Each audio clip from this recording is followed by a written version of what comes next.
Okay, so like everyone always talks about getting their finances in order, right? Right. Like it's always, oh, I need to budget better or I wish I had more savings. Yeah.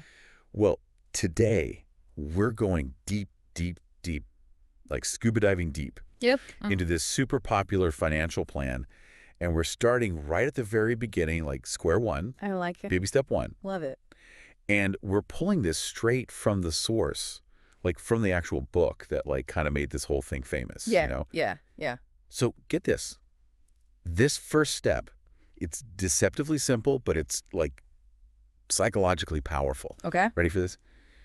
You just have to save $1,000. Now $1,000. Yeah, Yeah. that's it. That's baby step one. It is. Yep. But like, don't let that fool you. Like, don't let it fool you. There's a whole strategy behind this, and we're going to totally break it down today. Awesome. It's not just about the money either.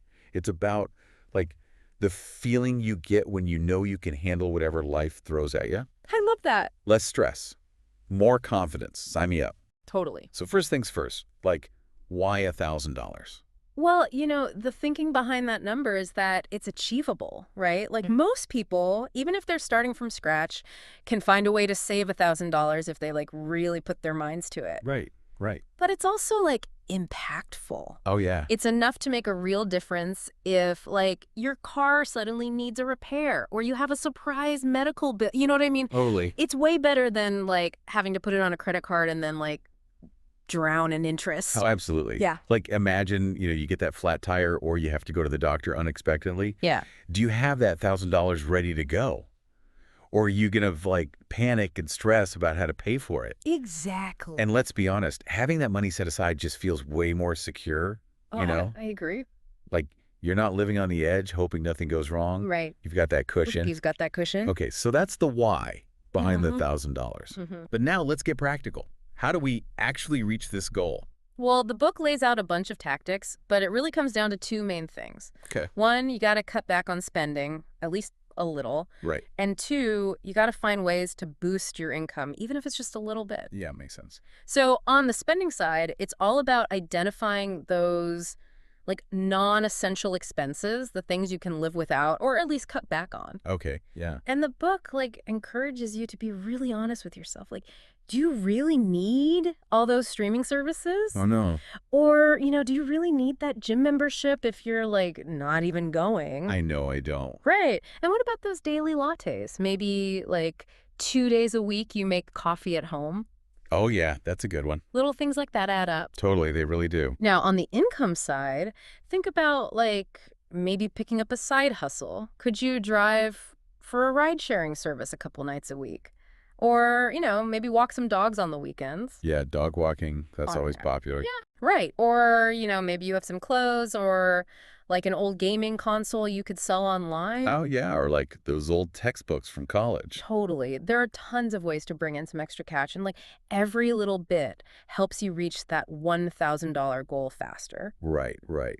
The book also emphasizes setting a deadline, which I think is a great idea. Oh, totally. A deadline creates that like urgency and accountability that we all need sometimes. We do. Without it, it's so easy to just keep pushing it off. So like pick a date on the calendar and tell yourself, I'm going to have this $1,000 saved by insert date no matter what. I like that, yeah. And once you have that deadline, you can figure out like how much you need to save each week or each month to hit that goal.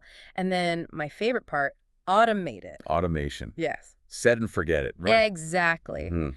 Automatic transfers to your savings account every week or every paycheck are like the secret weapon against temptation. Out of sight, out of mind. Right. Exactly. So, okay, let's fast forward. We've busted our butts. We've cut back on some stuff, maybe picked up a side hustle, and bam, Yeah. we hit that $1,000 goal. Awesome. High five. High five. That's got to feel amazing, right? It does. It feels really We're good. like, I did that. I'm a financial rock star. Right. But then what? No. Do we just like keep saving more in that same account?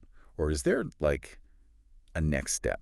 That's a great question. And honestly, it's where a lot of people get like tripped up. Oh, really? Yeah. Right. Because remember, the main purpose of this $1,000 is to be that starter emergency fund, that like safety net. Okay, so it's not like our forever savings. Right. It's like the first line of defense against financial chaos. Gotcha. And the real power of this step is the psychological impact it has. Like, you prove to yourself that you can set a financial goal and actually achieve it. Yes, that mindset shift, that's huge. It is. It boosts your confidence, it reduces your stress, and it, like, changes your whole relationship with money. Yeah, yeah. And I bet that confidence spills over into other areas of your life too, I think so. When you feel good about your finances, you just feel better overall. Like, you sleep better, you're less anxious. Absolutely. It can be pretty transformative. And it breaks that cycle of living paycheck to paycheck, always, like one unexpected bill away from disaster. Yeah, that's a huge part of it. Even that small cushion gives you so much more control and freedom. Totally. And it makes you think twice before, like, whipping out that credit card. Right. Like, do I really need this? Or do I want to keep building that safety net? Exactly. Okay, so we've talked about the good stuff, but, like, let's be real. Yeah. The book mentions some potential pitfalls too, right? Things to watch out for. Of course, there are always pitfalls. Like what? Well, one common one is getting, like, too comfortable at this step. People hit that $1,000 goal, and then they kind of freeze. Oh, I can see that. Like, I finally did it. I don't want to mess it up. Exactly. But the thing is, this is just a stepping stone, not the final destination. Right. Right. There's a whole plan laid out in this book with, like, bigger goals to tackle, like paying down debt, which, we'll talk about in a future deep dive. Ooh, looking forward to that. But yeah, people get stuck on this first step sometimes because they're, like, afraid to move on. Another common trap is, like, blurring the lines between true emergencies and just, like, wants. Ah, yes. The I need this new pair of shoes because it's an emergency syndrome. Exactly. The book gives some pretty clear examples to help you distinguish between the two. So, like, a flat tire, that's an emergency. Right. But buying that new video game just because it's on sale, not so much. Exactly. That's a want, not a need. Right. And that $1,000, it's got to be protected. Like, Right. keep it separate, maybe in a special savings account that you don't touch unless it's a real emergency. Makes sense. So I guess the takeaway here is that baby step one, it's about way more than just hitting a number. It is. It's about building that foundation of financial security, Mm-hmm. boosting your confidence, changing your mindset about money. Exactly. It's setting yourself up for success. It's like that first domino that sets everything else in motion. It is. But before we wrap up, got to add a little disclaimer here, right? This method, it's super popular, and it works for a lot of people, but it's not the only way to achieve financial stability. Right. Right. What works best for one person might not work for another. Hmm. So do your research, and figure out what makes sense for your specific situation. Yeah, that's good advice. So I want to leave you with this thought, okay?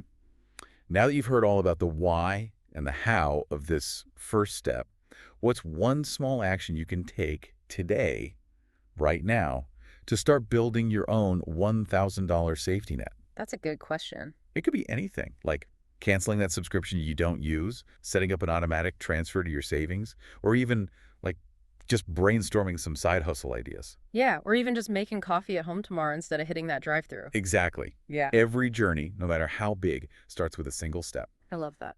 And hey, make sure you subscribe so you don't miss out on our next deep dive. Yes, subscribe. We'll be back soon with more financial wisdom and maybe even some laughs along the way. Awesome. I'll be here. Thanks for listening, everybody. See you next time.